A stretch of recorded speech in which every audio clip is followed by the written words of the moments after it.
नमस्कार दोस्तों।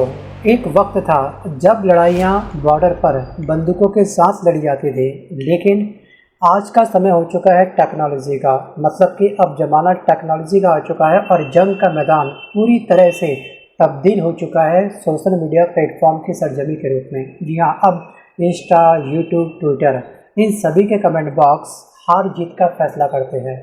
और इस मैदान की सबसे पुरानी खिलाड़ी है कंगना। और कंगना जो अपनी आदत से मजबूर है, या फिर हम कह सकते हैं कि कंगना की जो उंगलियां हैं वो अपनी आदत से काफ़ी मजबूर हो चुकी हैं, जो हर 2-3 हफ्ते में अपनी काबिलियत साबित करने के चक्कर में अपना एक नया दुश्मन ढूंढ निकालती हैं। और इस लाइम लाइट में आने के चक्कर में जल्दबाजी में ये रंगबाजी दिखा देती हैं और बाद में ये खुद के लिए और अपनी पार्टी के लिए एक बहुत बड़ी घातक सिद्ध हो जाती है। जी हाँ, आपने दोस्तों नाम सुना होगा पंचायत वेब सीरीज के अंदर ब्रजभूषण, जिसको बोलते थे वन राकश।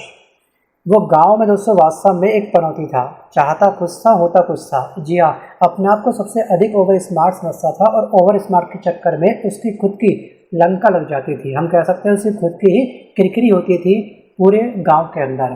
तो कहीं ना कहीं भाजपा की किरकिरी करने के लिए कंगना बहुत ही माहिर हो चुकी है, जबकि लगातार इनको वार्निंग मिल चुकी है। अब मुझे ये बात समझ नहीं आती कि आखिरकार भाजपा वालों ने हिमाचल के मंडी से इनको टिकट क्यों दिया।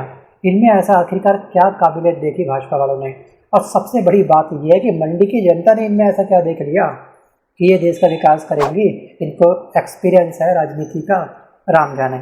अगर आपको कुछ आइडिया तो आप मुझे कमेंट करके पक्का बताइएगा। अभी दोस्तों हम सब बखूबी जानते हैं कि 10 दिन बाद हरियाणा में इलेक्शन है, मतलब 5 अक्टूबर को, और 8 तारीख को यहाँ पे आएगा विधानसभा का रिजल्ट। और वर्तमान में हरियाणा की सरजमी पर जितने भी रुझान आ रहे हैं जनता के, हर जनता चाहती है कि परिवर्तन, इस बार वो भाजपा को हटा करके कांग्रेस को लाना चाहती है। और ऊपर से इनके नेता की बयानबाजी, सुभान अल्लाह, मतलब कि बहुत बढ़िया बयानबाजी इस तरह से आ रही है कि इनकी छवि, जो भाजपा सरकार की छवि है, वो और भी अधिक खराब पे खराब होती जा रही है। हम कह सकते हैं कि कहीं ना कहीं अप्रत्यक्ष रूप से इन्हीं के नेता भाजपा सरकार की नैया डुबोने में काफ़ी आतुर हो चुके हैं। या फिर मुझे कभी कभी तो ये लगता है दोस्तों कि कांग्रेस की ये कहने की अप्रत्यक्ष रूप से हेल्प कर रहे हैं कि हम बयानबाजी करेंगे, इनकी छवि खराब करेंगे और बाद में आप हमको अपनी पार्टी में रख लेना। क्योंकि राजनीति में कुछ भी हो सकता है, क्योंकि राजनीति में जैसा दिखता है कभी कभी वैसा नहीं होता है। आपने देखा होगा ना, इसमें राजनीति में परत दर परत होती है। जैसे प्याज होता है, प्याज की परत अगर आप हटाओगे तो एक समय के बाद उसकी परत समाप्त हो जाती है। लेकिन यहाँ पर राजनीति की परत आप जितना निकालते जाओगे ये कभी ख़त्म नहीं होगी। भले ही आपके बाल सफ़ेद हो जाए, दांत टूट के नीचे गिर जाए बुढ़ापे की वजह से, या फिर कमर झुक जाए, लेकिन यहाँ की परत कभी भी समाप्त नहीं होती है। दोस्तों, कल कंगना ने एक बड़ा सरप्राइज़ दिया एक इंटरव्यू के दौरान। जी हाँ, कैमरे के सामने इन्होंने ये कहा कि जो बीजेपी सरकार 3 काले कानून लेकर के आई थी, जिसमें देश में इतनी शहादत हो गई थी। जी हाँ, हम बात कर रहे हैं किसान आंदोलन के बारे में। जी हाँ, यहाँ पर हरियाणा में लाठी चार्ज हो गया था। दिल्ली से लगने वाले जितने भी बॉर्डर है जहाँ पर किसान प्रोटेस्ट कर रहे थे, अपनी आवाज़ को उठाने के लिए केंद्र सरकार के ऊपर एक दबाव बना रहे थे, उस लाठी चार्ज में गोलियां भी चली थी। जी हाँ, और ये जो 3 कानून लाए गए हैं, इसको मोदी जी को फिर से लागू कर देना चाहिए। इन्होंने ये स्टेटमेंट दे डाली अपने इंटरव्यू में, और ये बातें इन्होंने सभी कैमरे पर कही हैं। और किसानों के जो लॉज हैं वो मुझे लगता है कि जो रिपील हो गए हैं वो फिर से लगने चाहिए। और हो सकता है दोस्तों कि यहाँ पर कॉन्ट्रोवर्शियल हो जाए, इन्होंने इस चीज़ को एक्सेप्ट किया है अपने इस इंटरव्यू पर, और ये कॉन्ट्रोवर्शियल बयान देती हैं क्योंकि इनको लाइमलाइट में आने का काफ़ी शौक है। वो अलग बात है कि इनको केंद्र सरकार से फटकार पड़ जाती है। जी हाँ, अभी चंद दिनों पहले इन्होंने क्या बोला था कि किसान आंदोलन जो हो रहे थे वहाँ पर बलात्कार हो रहे थे, वहाँ पर मतलब कि रेप हो रहे थे, ये टीका टिप्पणी करी थी इन्होंने। इसका भी स्क्रीनशॉट ध्यान से पढ़ सकते हैं वीडियो को पॉज करके। मतलब कि आपको जहाँ जिस बारे में जानकारी ना हो वहाँ पे शांत होना ही सबसे बेस्ट होता है। लेकिन इनको हर फील्ड के अंदर फेमस या फिर नाम कमाने के लिए, बल्कि इसको नाम गंवाना बोलते हैं, ना कि नाम कमाना।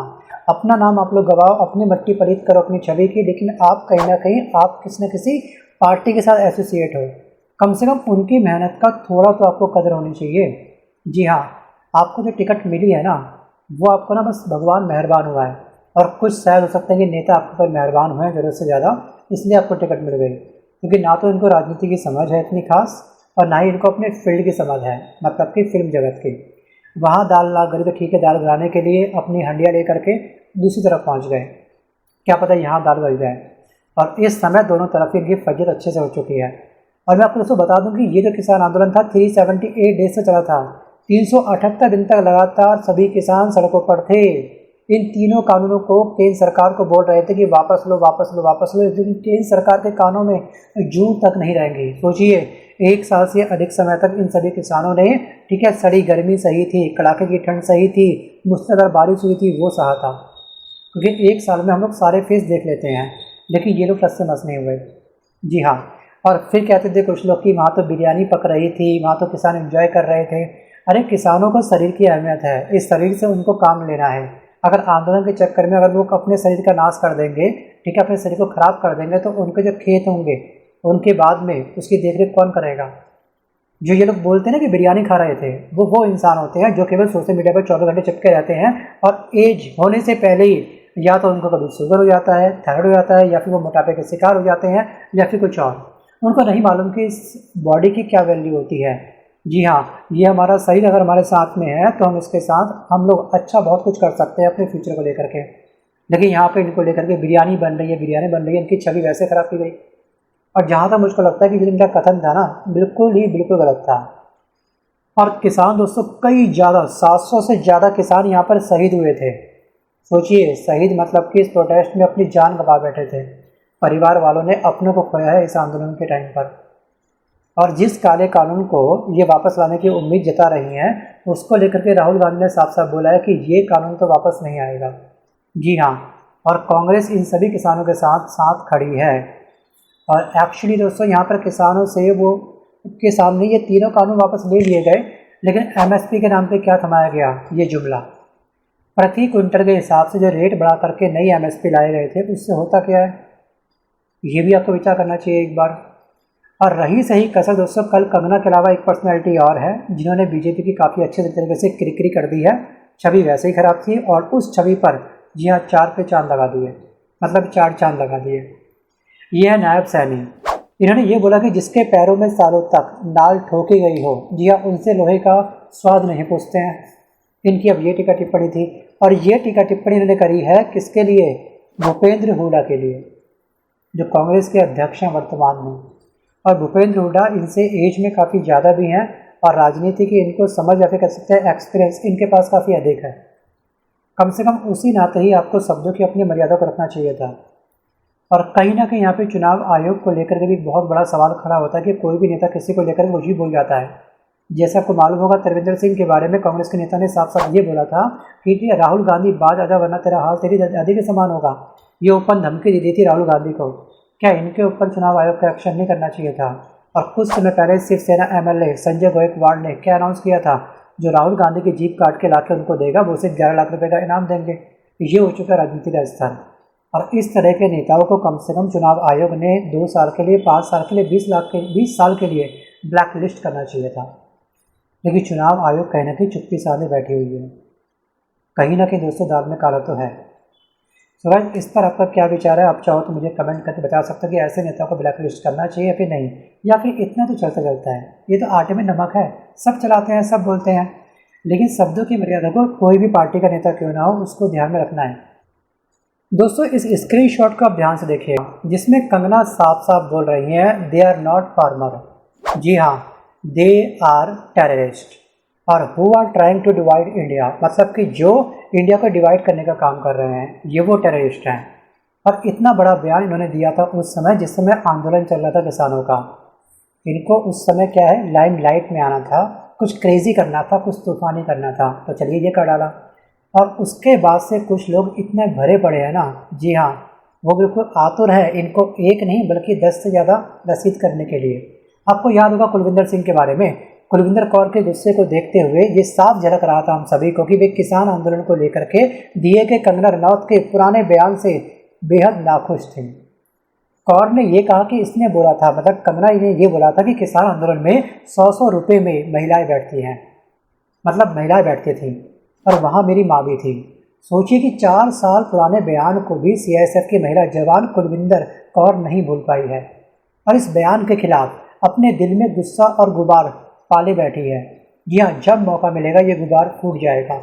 वो भी उस सीआईएसएफ के जवान में इतना आक्रोश था जो फोर्स में अपने अनुशासन के अलावा कुछ और नहीं जानता, लेकिन उस समय वो इंसान अपना अनुशासन तक भूल गई थी। अपने आर्मी के जो रूल्स होते हैं उनको ब्रेक करने के लिए काफ़ी आतुर थी। जो होगा देखा जाएगा, लेकिन माँ से बड़ा कुछ नहीं है। और ये कहीं ना कहीं दोस्तों, जो हमारी माँ के पालन पोषण करने वाले जो किसान हैं, जी हाँ, जो दिन रात माँ की सेवा में लगे रहते हैं, ये उनको लेकर के इतनी भद्दी टीका टिप्पणी करती है उन फार्मर किसानों को, जी हाँ, उन किसानों को आज टेररिस्ट बोल जाती हैं। सोचिए कितना बड़ा सवाल है। इस समय केंद्र सरकार के ऊपर ये कहने के बट्टा लगाने में लगी हुई है, या फिर कहीं ना कहीं इन्होंने कसम खा रखी है गंगा जल हाथ में ले करके कि आज नहीं तो कल मैं बीजेपी का नाम और निशान अपने भारत से मिटा दूंगी। और ये शायद बीजेपी वाले अभी तरीके से समझ नहीं पा रहे हैं। और मंडी वालों को इनमें क्या दिखाई दिया, मुझे कुछ समझ नहीं आ रहा कि इन्होंने आखिरकार कैसे इनको वोट दे दिया। कंगना का ऊपरी जो अंगना है ना, बिल्कुल खाली हो चुका है, ये हम सबको मानना पड़ेगा। एक्चुअली जो 3 कानून आए थे, जानकारी के लिए मैं बताना चाहता हूँ कि ये तीनों कानून आए थे मोदी सरकार के सेकंड कार्यकाल के दौरान। कानूनों को संसद में पास कर दिया गया था, ठीक है। एक था आपका कृषक उपज व्यापार और वाणिज्य अधिनियम आया था, ये 2020 में, 2020 में, मतलब 2020 में ये कानून आया था। और उसके बाद से किसानों ने लगातार अपना आंदोलन स्टार्ट किया और इस सभी के सभी तीनों कानूनों को वापस ले लिया गया।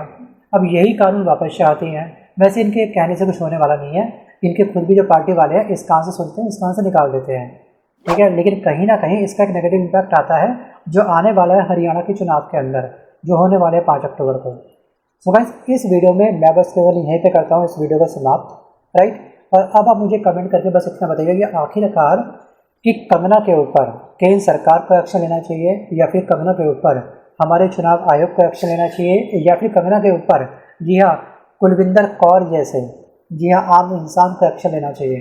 जी हाँ, इनकी जो दोस्तों समझदारी की जो कहानी लिखी है उसकी कलम किसके हाथ में है इन तीनों में से, आप मुझे कमेंट करके पक्का बताइएगा। धन्यवाद।